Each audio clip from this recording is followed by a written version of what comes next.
আমরা কোনো নোটিশ পাই নাই, আমরা এখন পর্যন্ত কোনো নোটিশ পাই নাই। কতদিন হয় আমরা দোকান তো এখন রানিং চালু করেছে মাসখানিক ধরে।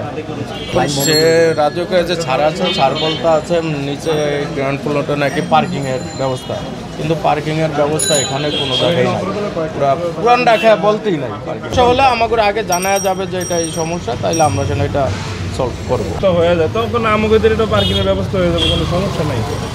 এখন সব জায়গায় যদি বিজনেসের ইয়া থাকে তাহলে আমরা কেন করতে পারবো না? এখন বলতে আছে যে এই জায়গায় পার্কিং, এই জায়গায় দোকানের কোনো নিয়ম নাই, এটা তো আমরা জানি না, কোনো নোটিশ আমরা পাইনি।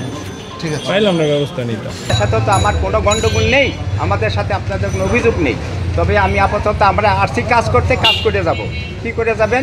যে আমরা বিল্ডিং ভাঙবো না, আমরা মিটারগুলি কেটে নিয়ে দেবো, এই তাদের বিষয়বস্তু কথার মধ্যে।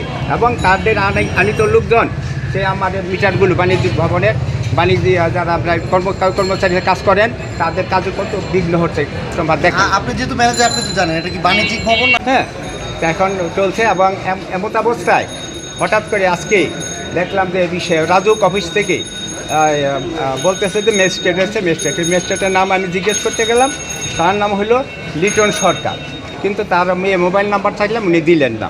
তারপরে শিয়াবুদ্দিন নামক বললো ইন্সপেক্টর এলো, নাম্বারটা তাকে দিল, সেই নাম্বারটা আমি লিখে নিয়ে আসলাম।